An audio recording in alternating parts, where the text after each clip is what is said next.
This is Neil Rockind. Welcome to another edition of Killer Cross-Examination, the podcast where we talk to some of the top trial lawyers in the country about their practices, their habits, their styles, their approaches. This week's episode is no different. Deandra Grant, I'm so thrilled that you're here on the Killer Cross-Examination podcast. Welcome. Good to be here. Okay, so I have to disclose that I've heard your name and I've seen your name on so many different things because you're a real innovator and a leader, I know, in DUI and DWI defense, and that's how I first came to know your name. So I just want those to know. As soon as I saw you commenting on the Ken Paxton impeachment trial, I was like, wait, I know who she is, and then thought she'd be a fantastic guest to have on the Killer Cross-Examination podcast. So welcome. Well, thank you so much. I'm happy to be here. All right, so tell me about what is your practice like? What kind of cases do you handle? How did you get into criminal defense? Well, this would be my 30th year practicing. I actually started as a prosecutor at the Dallas DA's office in 1994. And then when I left, opened my own firm, and it's had various incarnations over the years. But currently we have 6 offices across Texas and quite an amazing team of trial lawyers. We handle everything from traffic tickets all the way up to federal criminal work, murder cases in state court. I mean, you name it, we run the gamut. And we cover, Texas is a big state, but we cover a pretty big chunk of it. And my personal practice is limited to cases that involve allegations of intoxication. So that might be intoxication manslaughter, intoxication assault, DWI, whatever. And then I also do a lot of forensic consulting with other lawyers on their cases where there's intoxication as an issue.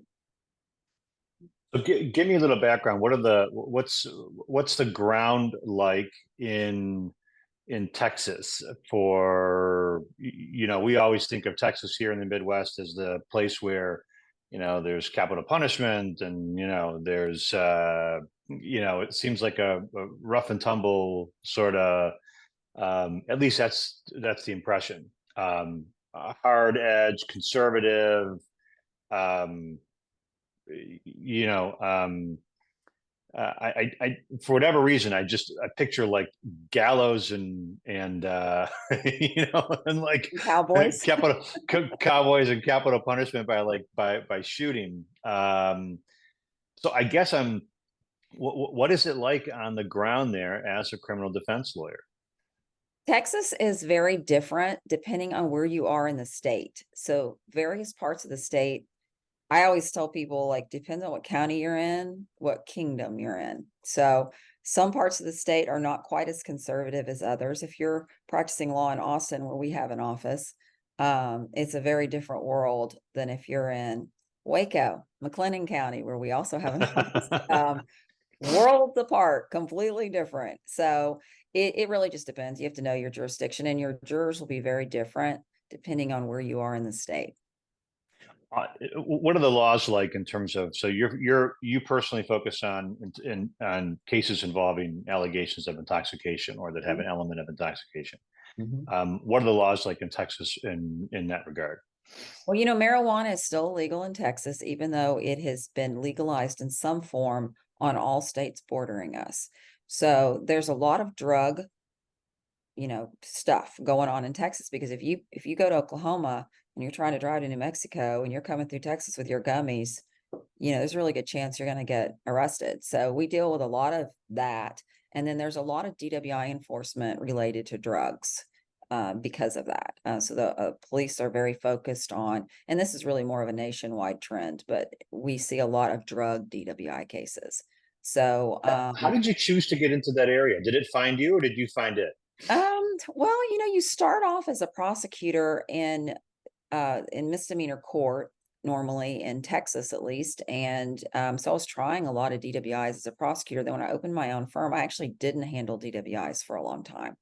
And I think it kind of found me. It's a big area of the law. A lot of people get arrested for it. I ended up really kind of doing a deep dive. I got trained in breath alcohol analysis way back, and then also in blood analysis before it was even really the main form of evidence in Texas like it is now. And then I went back to school and got my master's degree in pharmaceutical science and a graduate certificate in forensic toxicology. So that sort of launched me into my little niche of Wait, intoxication. so you're working as a practicing lawyer, Mhm. and then you went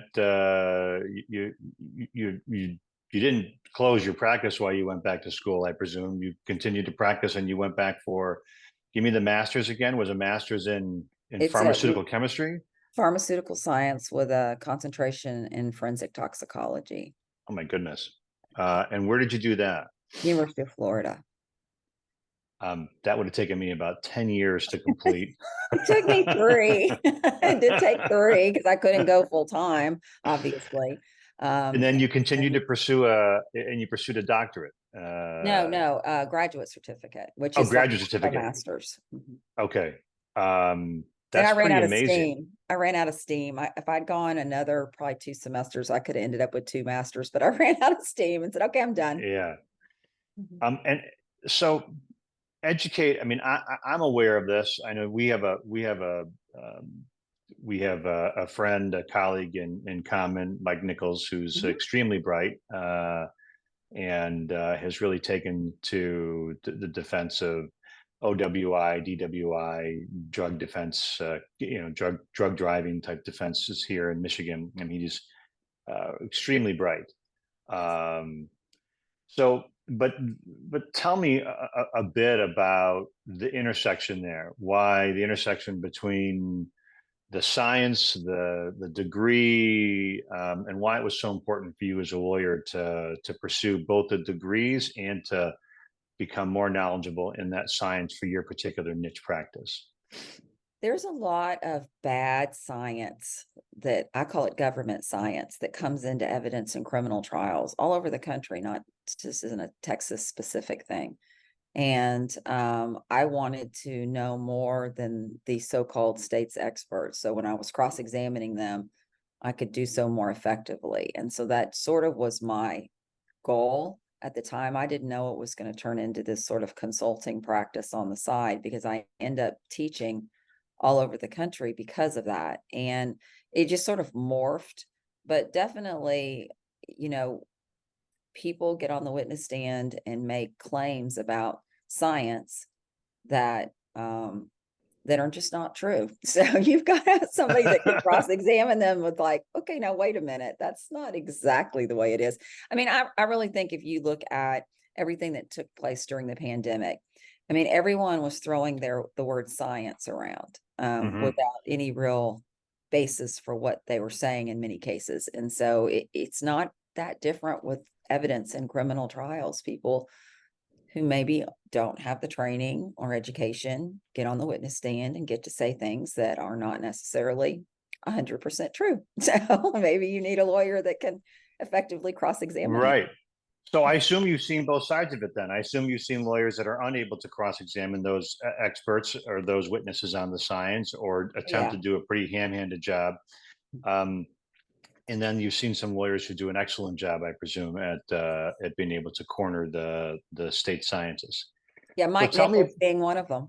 he's excellent at it, and I've watched him do it, and we've had several cases together, and he's extremely he described DUI defense really well, actually, when about why he chose to get into that field after returning to the practice, coming to the practice of law. I think he was a newscaster or a journalist for a while.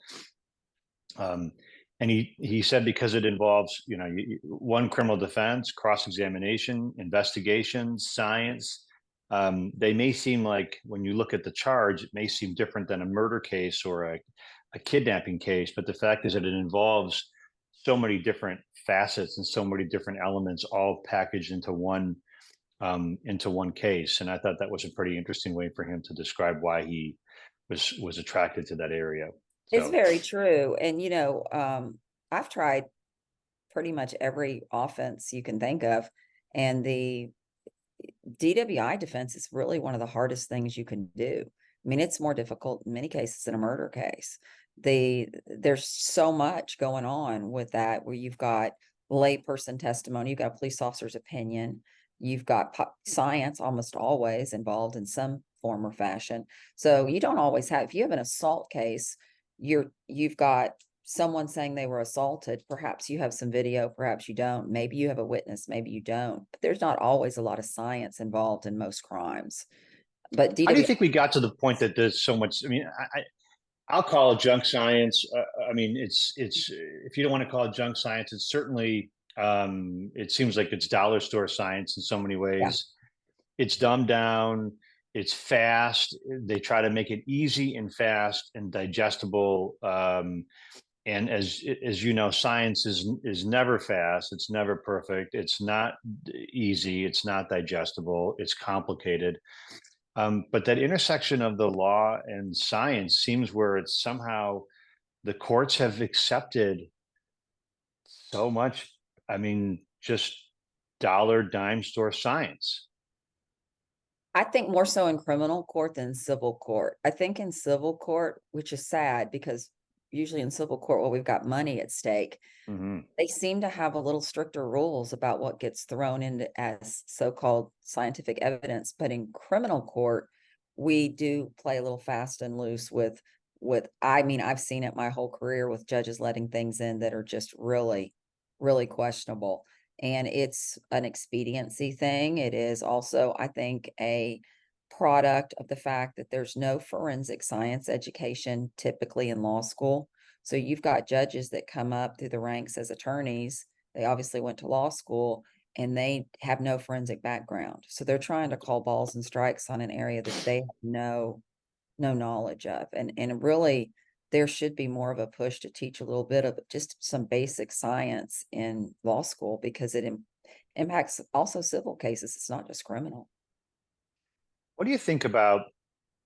Um, so you have a consulting practice as well, and I know that you're involved in national organization actually teaching lawyers about different criminal defense techniques and approaches and science. What's the name of that organization? It's the DUI Defense Lawyers Association, which is actually where I am right now. I'm in Atlanta. We're putting on our national seminar this weekend. Well, I appreciate you joining me and taking time away from that. What got you into that? What got you into to forming an organization and traveling around to teach other lawyers about cross-examination, trials, science, forensic techniques, etc.? I think it's just another sort of falling into it thing. I don't know that it was never a master plan. I started getting invited to seminars around the country. Oh, it's been 15 years ago, and teaching all kinds of areas. I do a lot of teaching on jury selection. That's a big one. And then from having lawyers inviting me to their seminars, I started being invited by police associations to come talk to police officers about being cross-examined and effective courtroom testimony. And then I got involved with the Borkenstein drug course, which is the national, or it's not, it's the international course on drugged driving that is put on each year for states experts. So it's police officers and lab analysts. And I go out there and teach them how to be cross-examined and testify effectively for the state.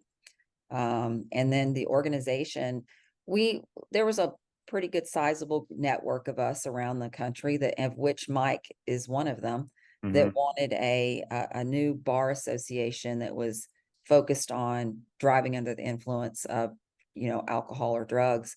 And so we formed this bar association 10 years ago, and it's an international organization. We have a lot of Canadian members, and we have 2 seminars a year. We have about 900 members, and it's really a great group. Lots of good information gets transferred at our seminars. What do the state experts say or do when they see you on the other side of a case? Do they fold in? Do they kind of throw their cards on the table, or do they say bring it on? I think most of the ones I regularly cross-examine know me very well. I do think having just sat in on other people's trials, maybe perhaps while I was waiting for a break to talk to the judge or something, I do think they might testify a little bit differently if I'm cross-examining them or one of my associates, because they're extremely effective as well when we're doing it, because they know we're going to be coming at them with a lot of evidence-based stuff. We just finished a trial with one of my associates, Mackenzie Zarati, where the analyst told her after the trial, I learned a lot in this case and I'm going to do better next time. So, yeah, with that we do have kind of a That's where reputation. you got to actually go to the analyst and say, "Can you say that again in my lapel pin, please, Yeah, louder, and make sure yeah. you're not too close to the camera so I can put this on my website." Well, I we imagine you have. Go ahead, yeah. please. Can we put it on the record, please? Yeah, that's exactly. Tell me, because I have to imagine you have. We all have war stories, in criminal defense because we're in court and dealing with judges and prosecutors and experts and complainants and clients and so many different cases day in and day out. Um, Share with me first of all, like I want to hear some of your war stories about criminal defense and about cross-examination, and particularly your area. But how would you? Before we get there, how would you characterize your style of lawyering? Are you bombastic? Are you more cerebral? Where would you put yourself on that spectrum, and how would you describe yourself? I'm not Busby, who we were talking about earlier. I'm not, and honestly, I think, I would tell this to a group of lawyers. I think you have to be aware of where you practice and what might be acceptable. It's like we were talking about Busby. He practices in Houston. He's a larger than life person. He can be very loud and bombastic, and it works for him. He's extremely successful.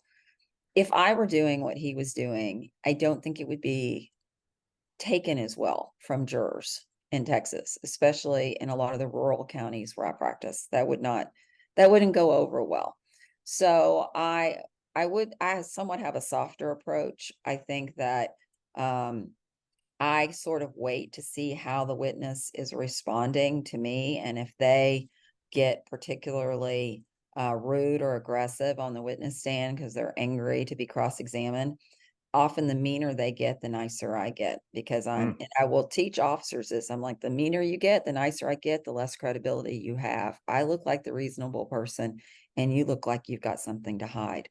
So I wait and see what the witness is going to be like. Some of them I know, so I know what to expect.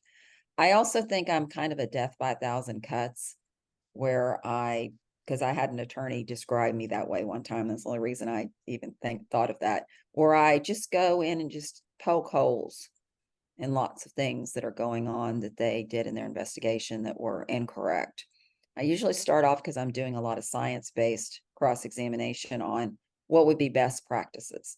Like in the perfect world, what would be the best way to conduct this form of analysis and walk them down that path. And then we switch over to, okay, now let's look and see what you did in this case so that Hmm. we can point out all the ways that they didn't follow best practices. It's Pretty effective. it's yeah, it sounds effective. As you were talking, I was imagining you know, showing them what would a well-stocked kitchen look like. You know what I mean? You know what I mean? And then, well, let's take a look at yours. And then you open it up and they've got, like some salt and maybe some pepper and some, stale mayonnaise. So which was just that was just a description as you were describing it. I was like picturing what analogy could I use as you were describing it to have them kind of walk them into that. I mean, it's not a trap, but it really is. You're telling them what, because they have to tell you what best practice would be. And then of course you probably already know what they haven't done. And so you're prepared to kind of point those things out. Right, and they cut a Um, lot of corners. You mentioned government or police science earlier. yeah. They tend to cut a lot of corners because of backlogs, and they're trying to get through a lot of things. Funding sometimes can be an issue, and just trying to get the most amount of samples analyzed that they can as quickly as possible. So often there is cutting of corners.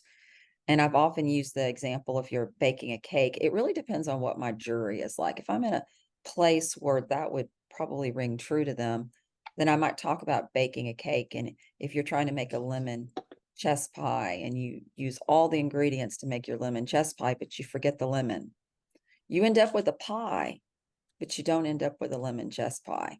And I actually use that example because my dad did that one time when he's a chef, and it was a big joke in our family that he left out the lemon. But you do end up with something, you end up with a final product, but it's not what you need. So science is that way as well. There are steps, and you have to follow all the steps. You can't just leave out one because it's not convenient and expect to get a true and accurate result. And I You, think juries can you, understand that. I mean, it's a simple I concept. it is, but jurors come into things with their prejudices, and that is sort of a something you were talking about, that you spend a lot of time talking to lawyers about jury selection. So Very is that important. something? Is that something that do you get jury selection, first of all? Do you get lawyer directed jury selection in Texas? And um, have you is that something that you spend a lot of time sort of thinking about and then applying in your practice?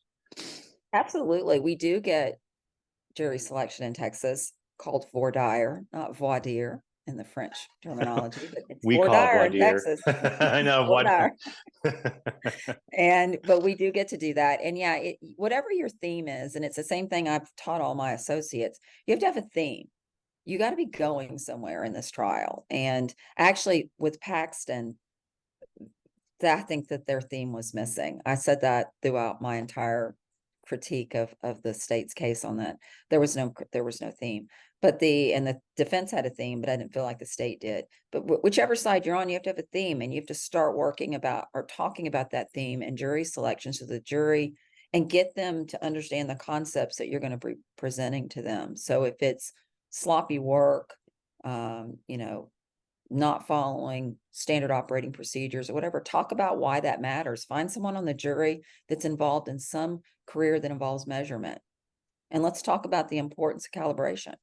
Does calibration matter if you're, working in instrumentation? And get someone on the jury talking about that. So you've got to have a theme and lay the groundwork in jury selection. You can't just pull all this out in cross-examination. You ever sat there and just got jurors who are looking at you with, the retiree crossed arms, you know what I mean? Looking at you like no answers. Yeah, and those are the people you want to talk to, because I mean, if I have somebody with their arms crossed in jury selection, I'll point it out and say, "Hey, your arms are crossed and you're kind of glaring at me. Did I do something to upset you? Do you not want to be here? I mean, let's talk about it." And see and a lot of times they'll be like, "No, I was thinking about such and such." I'm like, "Okay, let's talk about that." So jury selection is supposed to be a conversation. I think that it can be very dull, especially when prosecutors just sort of have a list of questions they're going to ask and they don't always listen to the answer. I don't have a script. I get up and just start talking about general concepts and see where the conversation goes, and make them, I want them to all be my new best friends. So let's Mhm. chat. I've had, so I know that a lot of lawyers tell young lawyers to be yourself in trial and to be yourself in front of the jury. And I've often struggled with that concept, not because we have varieties of ourselves, right? I mean, we have different emotions depending on the circumstance, and so very few people can just be like Jerry Spence and kind of get up there and take a moment and kind of collect yourself, and then begin with this kind of this aura of oh, you're, and seems like he would just turn everybody in his favor. And I think that when people try that they sometimes fall flat on their face. It appears phony. They're trying to be what they want to be, their best self, but is really Right. not who they are, right? Right. And I think who um I am depends also on what is the makeup of my jury panel. So, Tell me for what you mean by that. okay, so if I'm in an area where I have a lot of retired CEOs and engineers and school teachers, which I'm thinking of one county in particular, that's the very common makeup of my jury panel. I'm gonna probably speak about things in a little bit higher level of a little bit more sophisticated. I don't know if that's even the right terminology, but I'm going to go after a lot more scientific concepts and stuff in jury selection. Whereas if I'm in a place where I have a completely different type of jury panel, um, a different educational level, different types of jobs, I'm probably going to do some different kinds of transferable concepts and talking about things to get, because remember, the goal of jury selection is to get the jurors to reveal themselves. It's for them Mhm. to tell you what they really, really think, as opposed to telling you what they think the judge wants them to say, or they want, or you want them to say. I don't want them to please me. I want them to tell me what they really think. So I have to create an environment where they can do that without feeling like I'm Do you going get to a be lot of mad at four cause them. challenges from jurors? Um, yeah, but the way I like to do it is I like them to tell me they need to cause themselves. I Oh like, no, look, that's I what I need to mean. tap I mean, out. because judges try to save, the save Oh the yeah, judge goes rehabilitate. into the phone booth and out comes, what, you're telling me that you can't be fair, you're you're going to take the law from me, right? And if I give you the law, and whatever the law is, you're going to follow it, you're going to follow what I tell you, right? So you can be fair and impartial, can't you? I mean, I've seen so many judges try to save some juror, which mystifies me. Just, you already know, just let them go. I Let bust a them lot of go. panels. And so, yes, sometimes I have judges that'll bring a whole bunch of extra jurors because of that. I remember we had one, John Cook is an attorney friend of mine, and we try a lot of cases together. We had, oh, I think it was like 96 jurors or something like that in one county, and we ended up with 6 at the end of the end of jury selection. And the judge, steam was coming out of his ears. There's no way he was going to be able to rehabilitate enough people. It was actually pretty funny. But yeah, the what I do to inoculate against a judge trying to rehabilitate someone by pressuring them to say the right thing is, I'll often say, are you telling me what you really think, or what you think I want to hear? And if someone else asks you the same question, for instance, if the judge asks you this question, are you going to change what you have to say or change your opinion to please the judge? Or are you going to stick to your guns? And people will be like, Hmm. oh, I'm going to stick to my guns. Well, then now it's a challenge. So if the judge Right. calls them up and tries to get them to switch, they'll be like, no, because then they'll look bad if they change their mind. Plus, one of the things, when someone has said, well, what about the judges said, well, you'll follow the laws, I give it to you, right? I mean, one of the things that I've often, before the judge gets a chance to do that, I will, if I think that it's coming, I'll sometimes ask them about to make a pledge. I want you to make a pledge right now, right? Like, sight unseen. You promise to, imagine you have a proposal, and someone, you propose to marry somebody, and you're like, look, I'm not going to tell you what the oaths are. I'm not going to tell you what your commitment is. I'm not going to tell you where you're going to live. I'm not going to tell you what the other person is about. But you're going to commit, right? And you're gonna to follow the oath. Is, no, I'm not going to do that. I'm no, I'd like to know more. Right, of course. You know what I mean? Because, Yep.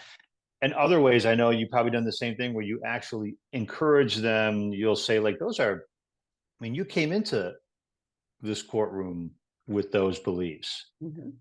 I mean, you're not going to just let me talk you out of them, right? I mean, you're not going to let anybody just talk you out of them, are you? And then they, of course, said, no, no, no, those are my heartfelt beliefs, and I believe those. And then you, judge, have at it. See if you can shake them loose on Yeah, because on then that. their heels are dug in. It becomes a psychological thing. I mean, they're like, I've already said this is what I think. I'm not changing it.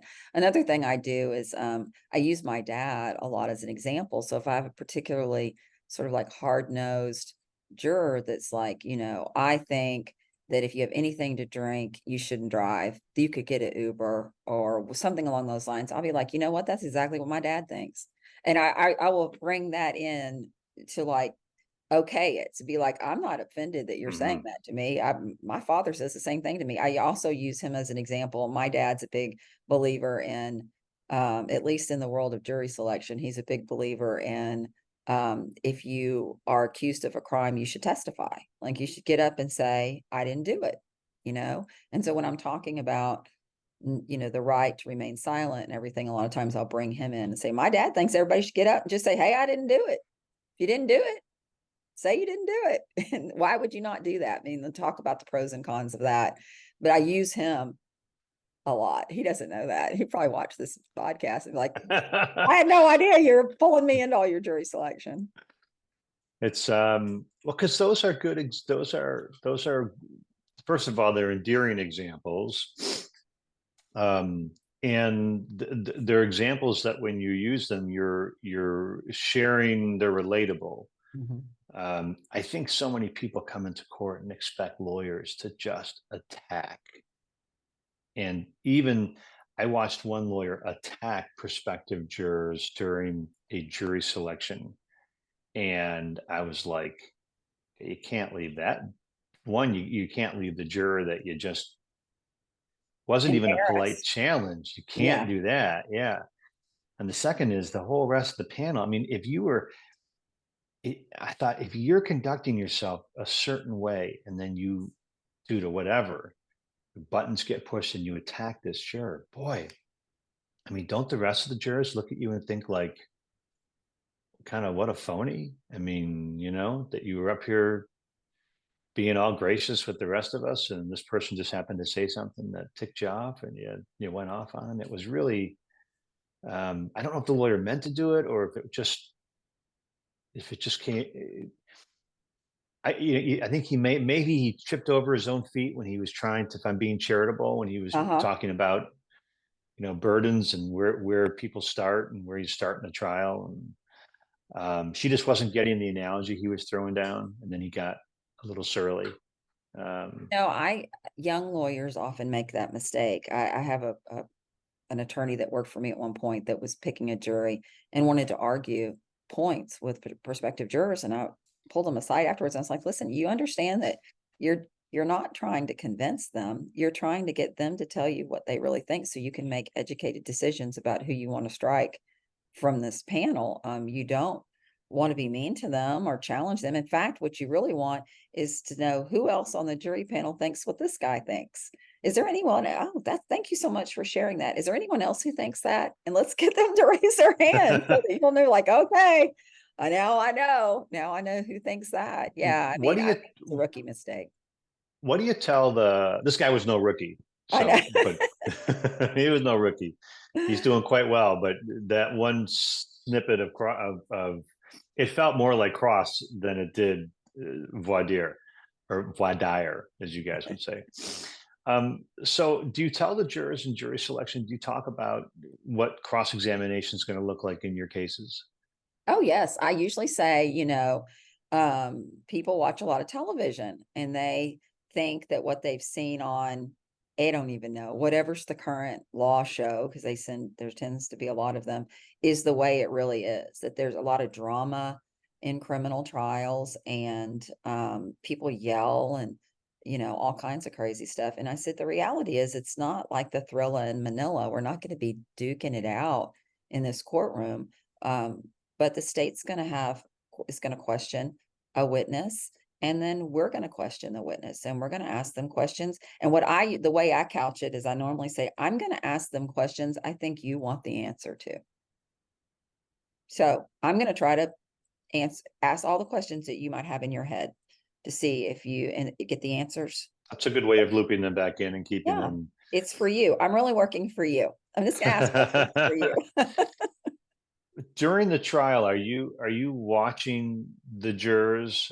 And tell me about that. Are you watching like their reactions, their expressions, what furrowed, brows? What are you looking for, and how do you do it? Well, have you ever done any training with Terry McCarthy Cross? Are you familiar with that at all? I'm familiar with it. I haven't, so I haven't done training with them. McCarthy Cross, which I've done quite a bit of training over the years with Terry when he was still teaching. He's Isn't retired. this called Look Good Cross, or is that Look Good Cross. Yeah, It's one word yeah, cross and everything. yeah. And one of the things that you do in that form of cross examination is you're looking at the jurors while you're questioning or making statements, which is really what you're doing, and not at the witness. So I tend to do a lot of that, though. When you're doing scientific cross-examination, it's a little hard to do it that way. And so it's kind of a hybrid. I do some where I'm looking at the jurors and some where I'm a little bit not. But I always have someone else in the courtroom with like one of our interns watching the jury and making notes so that at a break he can say, okay, this juror is really paying attention to this, or this juror was not impressed with this, or throughout the trial. So I've got some other set of eyes watching them. I do the same. Mhm. So I've done, I spent some time actually on this same podcast talking to Roger Dodd, who, with Poser and Dodd, the Bible, the textbook on cross examination and their approach to it. Um, it's interesting because a lot of the things that I end up doing, I think, are things that are taught, um, and in different places. I'm not saying that I just happen to, like I'm Goodwill Hunting and just happen to, stumble on it. But um, I'll tell you that one of the things that there are two things I'm going to share with you that is a thing that I've done that I always feel like this happened in several trials of mine. It's happened in several trials. I get to a point where we're making progress in jury selection, and there's a juror that I have like juror 6, and I'm thinking like there's something about juror 6 that I just don't feel great about, and we've had decent interaction now, and I feel like they're answering questions and they're responding, but something, just a feeling. Right. And a couple times I've like turned to my client, or I have another associate in the courtroom as well, helping me pick the jury and watching the jurors for the same reasons you do.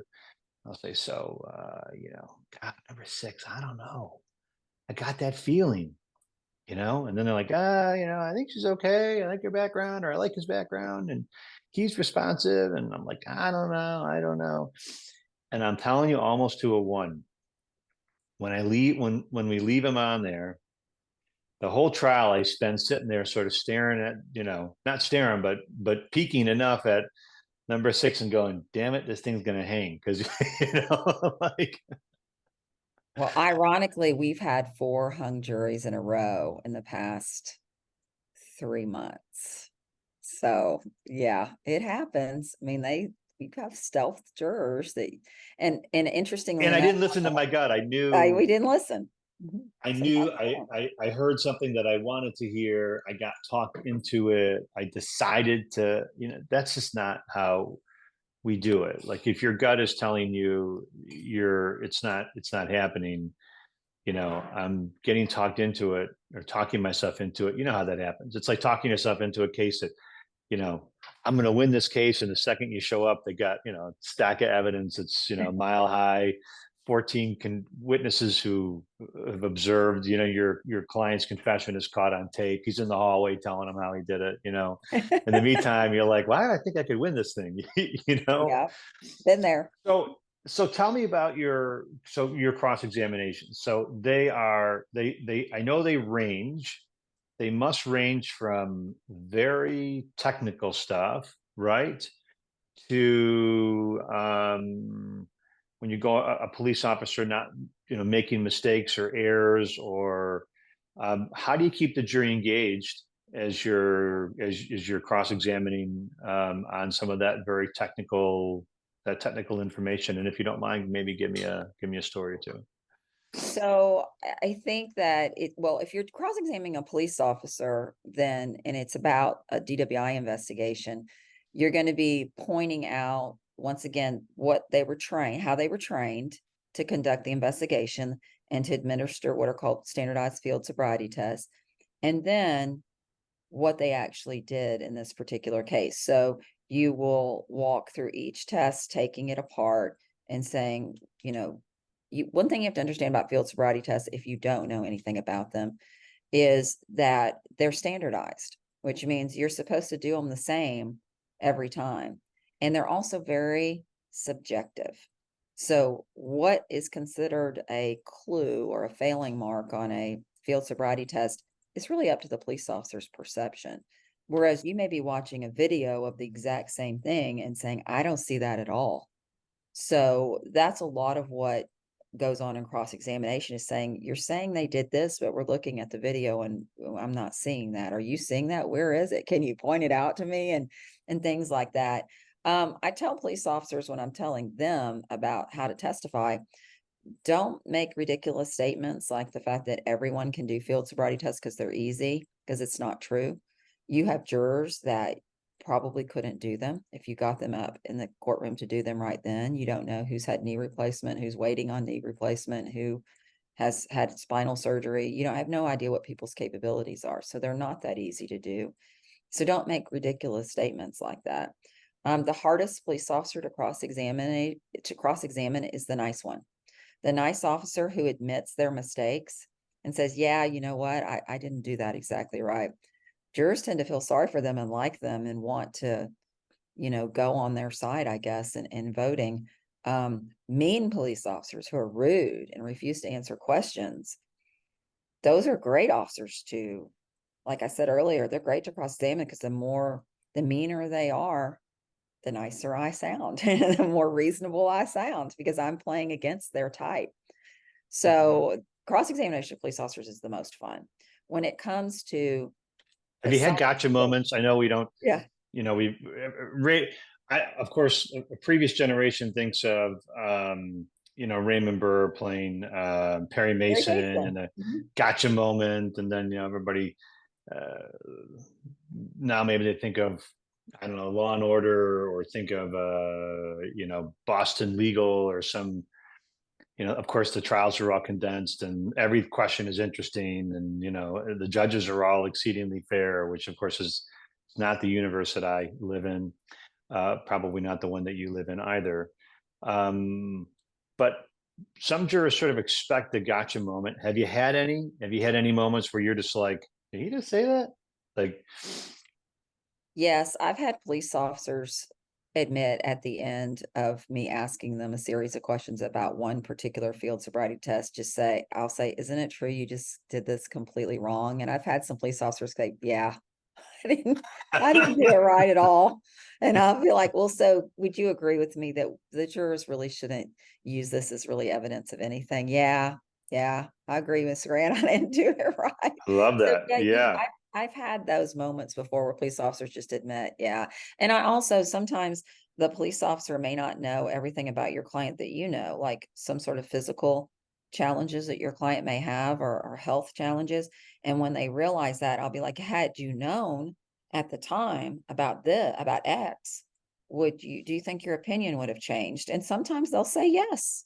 Yes, had I had known that, I think I would have looked at what they were doing a little bit differently. Like if I knew they had suffered a traumatic brain injury in the past, I would have thought their slowness was, I wouldn't have necessarily thought it was intoxication. So you do have moments where police officers will just admit, but then you have police officers that won't admit anything and they actually end up looking ridiculous. So I do have, as far as aha moments though, I think it's really more in the science vein. We've had I'm a lab analyst, get caught doing some pretty shady stuff in trial where they, I don't know if it's necessarily had to admit, but it got exposed that they were doing some things they weren't supposed to be doing. And that can be pretty dramatic. I mean, we had one analyst that ended up no longer able to testify in any county in Texas because of some things that were uncovered about his practices in the lab. So it happens.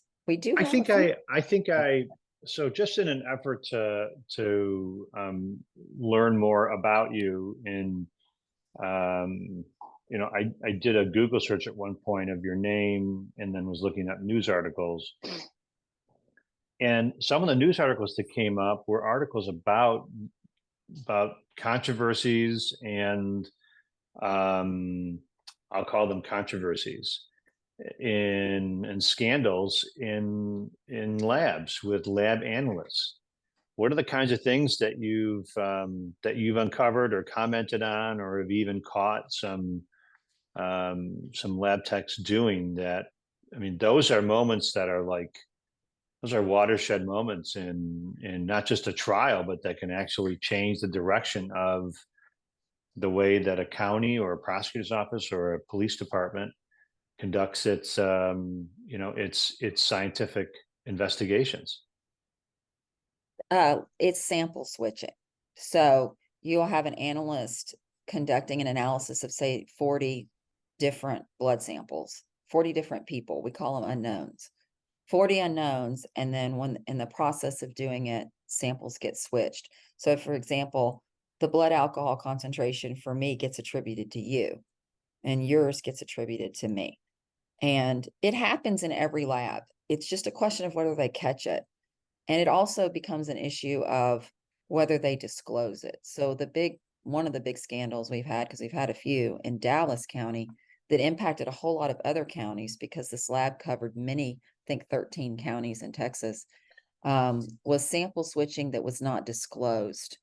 And then it came out through a series of disclosures and cross-examinations by various defense attorneys, one of them being me, where essentially the lab analyst lied on the witness stand about having never switched samples in the lab when they in fact had, and it had been documented, but we didn't know it at the time. And when then we subsequently found that out, it became a big issue with this person then testifying, where we have transcripts saying, you've lied about this in the past, but now you're admitting it, and that sort of thing. And it ultimately resulted in a judge stopping a trial and saying, I think that I need to appoint an attorney at this Wow, point, and you need to maybe take the fifth and not say it's anything. incredible, Yeah, so it happens. incredible, It definitely happens. dramatic. It's unfortunate. Well, it impacts a lot of people. I think it impacted 20,000 cases. So, and it impacts those cases, and of course, it it sets in the minds of those who are already distrusting of the government kind of stranglehold on science. It just it only feeds the fire, right? I mean, it makes Yes. it harder for makes it harder. We also had another scandal where they were drawing blood in the jail as opposed to taking the person to like a hospital to draw their blood. And they were testifying that this place was a clean environment where they were drawing the blood, but it was a horribly filthy environment. And we ended up having a whistleblower come forward who had retired from the jail, who started testifying in hearings about what the room was really like. And at that point, the state decided to no longer offer blood tests where they had been drawn at this jail, and they changed the whole way blood was analyzed. They redid the room. They eventually started taking the people back to the hospital. So it made a huge difference, and it impacted thousands of cases. I think it was 2,000 by the time it was all over, 2,000 cases. Why do you think Texas has produced so many of you sort of larger than life, legendary, kind of nationally known lawyers? It seems that there's um, it just seems like the state is sort of, I don't want to say a breeding ground, but it seems like it's been a breeding ground of just larger than life Characters. lawyers. Huh? We're characters. I mean, you saw a lot of them in the Paxton impeachment hearing. I mean, some of our real character lawyers and real well-known lawyers were there, at least for the Houston side of the state. You get out to Lubbock, there's some big characters out there too, certainly in the North Texas area, which is where I am. I don't know. I think it's just the way Texas is. We have a lot of larger than life people. And we turn out some real characters. Busby is a perfect example of that. I mean, he's very much the bombastic, loud, effective, very smart, thinks on his feet very quickly, lawyer. We have a lot of those in Dallas, quite frankly, on the civil and criminal side. So we definitely, I What's the think it's difference? So also you brought up a it's a couple different times Dallas and personality. Houston. What's Mhm. the so I know, I mean, Jerry Goldstein and Cynthia Orr from San Antonio, Mhm. fantastic lawyers. Mhm. Jack Zimmerman is another, part of the legendary, kind of, cowboy lawyer. He was awesome guy to speak with as well. Wonderful. Um, what's the difference between the different jurisdictions? So I know you said that a couple of times. You got Houston versus Dallas. So tell me the Dallas is what, and Houston is what. Well, remember, Houston is the oil place, and Houston's its own sort of part of Texas. It's big, landmass wise, it's very large. The city of Houston is huge, and they turn out a lot of really, I mean, Mark Thiessen, I don't know if you're familiar with him. He's about as big a character that you'll ever meet, and very successful lawyer. Wears all, you never know what kind of crazy outfit he's going to wear. We have Lydia Clay Jackson, who is known for always wearing hats, not cowboy hats, like fedoras. Like, she's known for that. She's famous for it. So we have a lot of characters in Houston. Dallas is a very different place. There's not so much cowboy, I guess maybe is a better way. You do still get a lot of cowboy stuff in Fort Worth, but Dallas is a little less of the cowboy lawyer. So I don't know. I would say like a little more sophisticated, but that makes it sound like you're looking down on Houston. Not at all. It's just a very different type of lawyers in Dallas, So Houston. so you were so you were commenting on the Ken Paxton impeachment trial as Mhm. a commentator. I saw some of your commentary, and in some ways it was kind of billed as this not by you, but billed as this sort of heavyweight fight. I mean, obviously you got Ken Paxton, who's a powerful political figure. He's Yeah, represented by Tony Busby, and I think the other lawyer was representing him was a lawyer who's represented Ken Paxton for a while. right. I can't remember what his name is. Yeah, Yeah, he's from and, more of like the Collin County area, I think. and then on the representing the House managers was, I mean, you're talking Dick about a couple, DeGuerin. Dick DeGuerin and Rusty Hardin. You're Yeah, talking about two legends. I mean, these guys are, go down in the history of lawyers anywhere as some of the great lawyers in U.S. history. Um, so it was interesting because I do. First of all, do you know each of them? I mean, do you know Dick DeGuerin and Rusty Hardin and I know Rusty Tony Buzz? Harden. I know Rusty Harden. I've never met Dick DeGuerin. I obviously know who he is. But yeah, Rusty's amazing. I mean, I've heard him speak at so many seminars. He's actually spoke at a seminar for DUI Defense Lawyers Association last year. He's wonderful. You Google his career and some of the Hmm. murder cases that he's been involved with. Same with Dick DeGuerin, just absolutely outstanding work.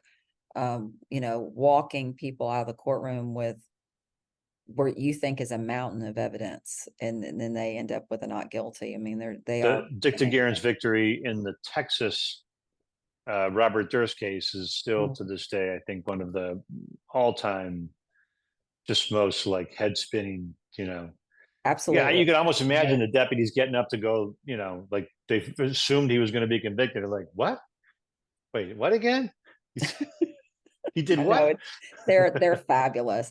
Um, we have our own in Dallas, but you have to understand that the Austin, or Houston, Austin area is the Austin choice, because remember who's picking the lawyers. They're going to go with the Houston lawyers for prosecuting Paxton. It made perfect sense.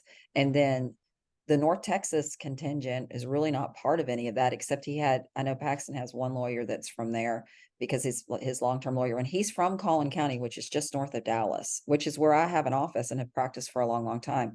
But it made sense the way they chose. Everybody had their lawyers on either side. You saw a wonderful cross section. I mean, Busby's great. He was so perfect, in my opinion, at picking out all of the same things I was looking at, like just all the holes in Hmm. the evidence. They promised you all this, kind of like when prosecutors get up during opening statements and they make all these promises, but then when the evidence starts coming in, you're sitting there going, well, what happened to this? What happened to this? And that's really what happened in this case. I don't know what was going on behind the scenes. If they had some witnesses that they couldn't actually get there to testify about some of the things, but some of their allegations just sort of fell apart.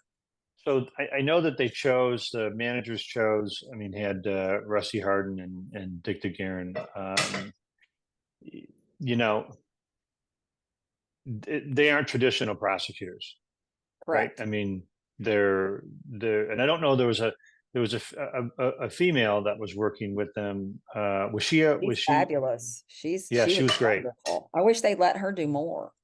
I thought she was great. I thought she just looked like she knew the rules of evidence, was responding in time, didn't get sort of tripped up over, kind of generalities. I thought she was pretty precise. I thought she did a really good job. You know, nature of our business, right? If you win, you don't really ask a lot of questions, and if you lose, then of course you wonder, hey, what could they have done differently? Let me ask you this. So is have you was that an unusual setting for you um to be at a table with two others kind of watching a proceeding unfold and offering commentary on Yeah, but I mean, I usually watch trials and do my own commentary, so it wasn't hard to do. it? I was, I think I noticed the same thing that you're talking about, though, the fact that it probably would have been better to have tried to bring in either actual prosecutors or someone that just recently left a prosecutor's office and have them do it. It's very hard to switch sides. Um, you've got these longtime defense attorneys who are used to, for example, and you'll know exactly what I'm talking about, they're used to asking leading questions. And if Hmm. someone's watching this podcast, they don't know what a leading question is, that's a question that suggests the answer. It's very hard when you're a prosecutor, you don't ask leading questions. You just ask a question and people give you the answer. But what you notice, there were so many objections to leading going on, and there was leading going on because you got defense attorneys that are not accustomed to doing prosecutor direct. So Hmm. or they did it a long time ago and they've forgotten how. And so it's not their style.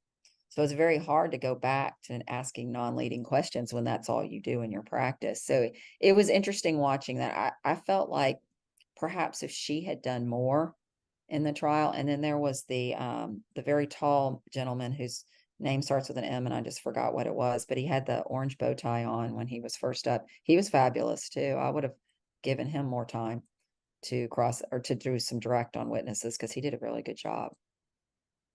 um were you spending every day watching that trial and commenting on it, or were you just kind of periodically brought in to do it? Because I knew I was going to be on day 8, I actually watched the entire trial because I didn't want to get in there on day 8 and not really know what was going on or how things were going. It was being recorded every day on YouTube, so I would just go in as I had time and watch, the early parts of it. So by the time I got there, I was really up to speed on what had been going on and what evidence hadn't been presented that was Hmm. alleged. But Yeah. it's also, I've made this comment several times. It was political theater. It was never a real trial. There was a lot. I mean, we had a judge, so-called judge, that's not even a lawyer.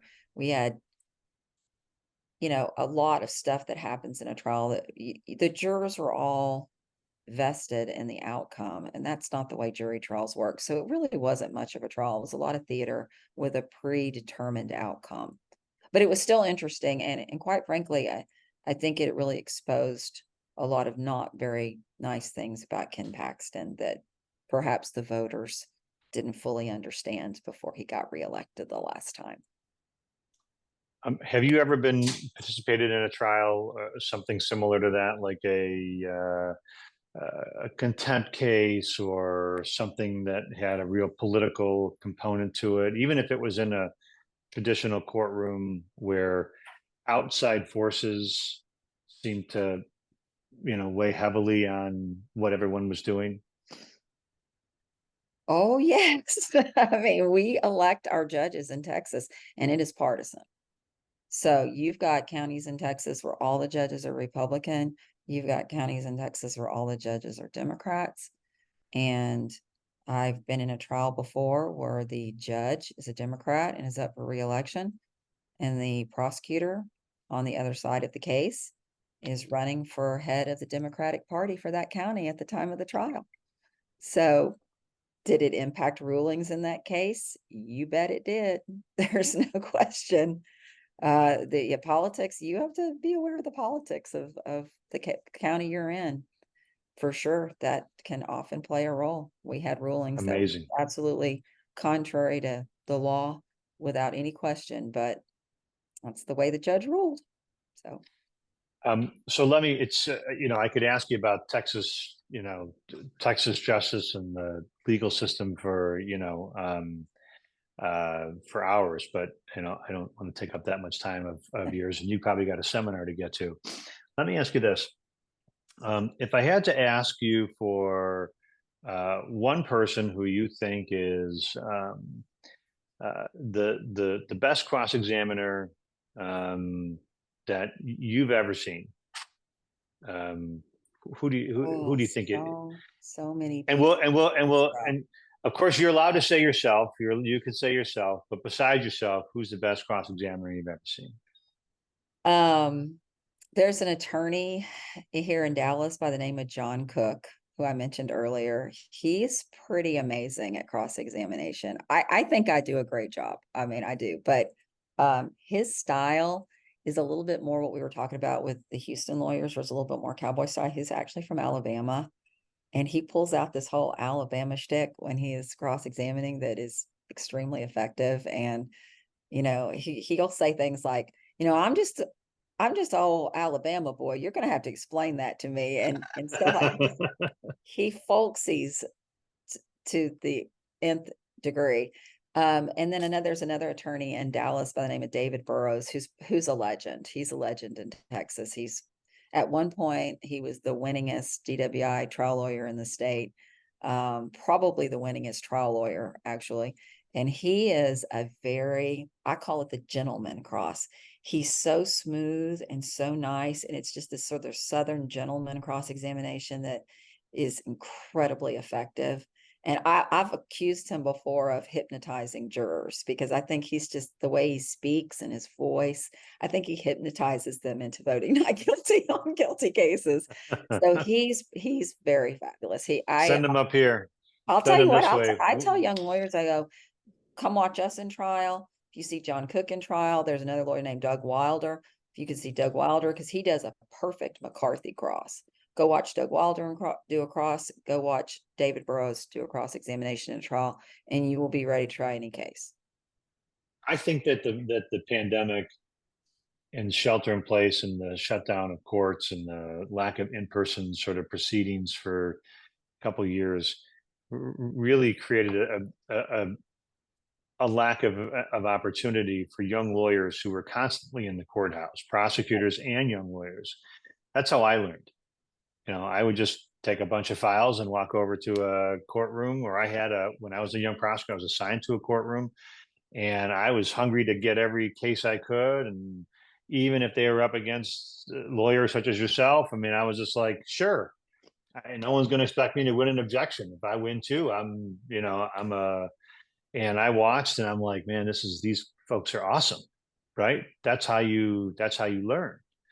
And when there weren't live trials, and there weren't for some time here in Michigan, I think young lawyers suffered because Absolutely. We weren't shut down as long as y'all were, honestly. I mean, we were trying cases again fairly quickly. We had some counties in Texas that never thought COVID was a thing, so they didn't care about COVID.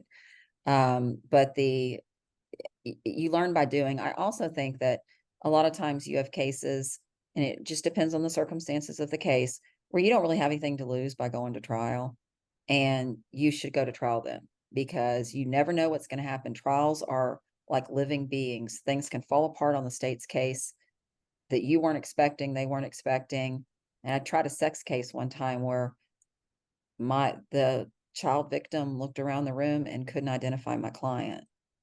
And I will say my client was the only African American person in the courtroom. mm. And the state could not get the kid to ID him. And we got a not guilty on the case. I asked no questions. I said, Yeah, well, I don't really have any questions. no, But it looked on paper like a really great case for the state, but it yeah, turns out it wasn't. You also learn when you lose. when you try something and it doesn't work, or you speak to jurors after a trial and say, we really ruled or held this way because of X, and you'll be like, okay, now I know. Now, next time I'm not going to do that. Whereas if you're not trying anything, you're only trying one case every year, you're not learning. You're not getting that feedback. You're not learning to think on your feet. You're not learning. So even if they're not your cases, volunteer to go sit with another attorney on their case. Help them. Just Great sit advice. in the chair, take notes. Great advice. Great advice.